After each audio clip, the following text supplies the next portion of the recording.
Ow! Ow! What goes good with puppies? Kids. And what goes good with kids? Why, comic books, of course. Many kids out there in our audience have whiled away the hours reading about Flash Gordon and Batman. But as we find out in our next story, comic books are not for kids anymore.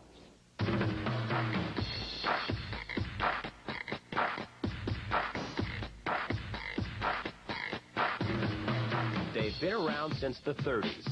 And after a half-century, comic books aren't just for kids anymore.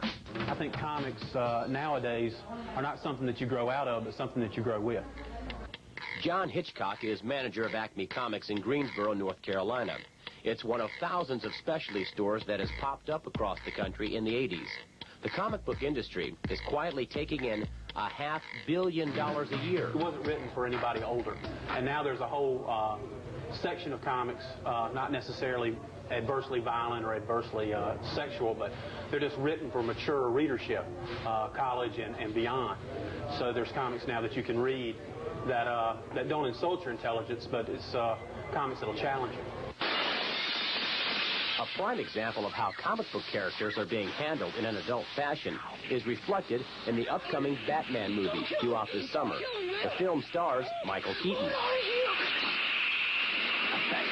and Jack Nicholson as the Joker. Wait till they get a load of me. Gone are the cornball days of Adam West and Cesar Romero. Gone also is the teenage sidekick Robin, who was violently killed off last year. And if that's not enough, Batgirl was graphically shot in the spleen and replaced by a love interest that wants Batman to let himself go. Another popular comic is Watchmen. In a recent issue, one of the superheroes uses gangland tactics to get answers. He says, "I've just broken this man's little finger. Who killed Edward Blake?" When he didn't get the right answer. And his index finger? Who killed Edward Blake? Well, even the characters got grossed out.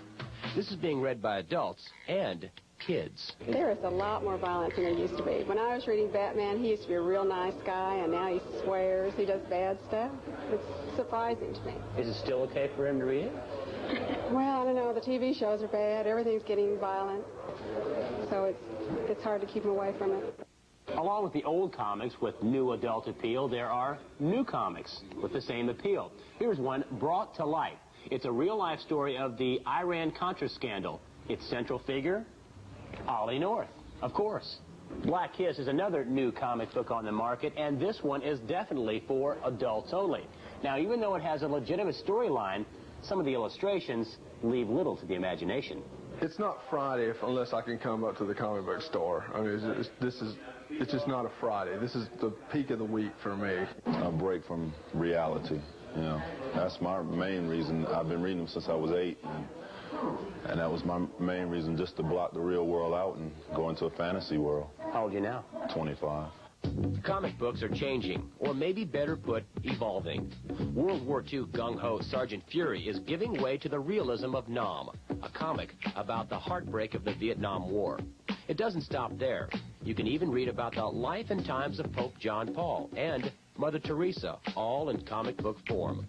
Some even call comics art, but whatever you call it, it seems they're here to stay, for kids and adults. The 50s stereotype of a dummy rolling up a comic and sticking in his back pocket is dying rapidly, and people are just now beginning to wake up and realize it.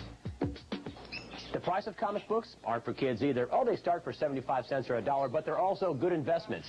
If you had the issue where Robin was killed off about 4 or 5 months ago, it would now be worth $30. And if you had issue #1 of Superman, you could get over $30,000 depending on the condition. Well, from comic books to pets, you know, it seems that's a regular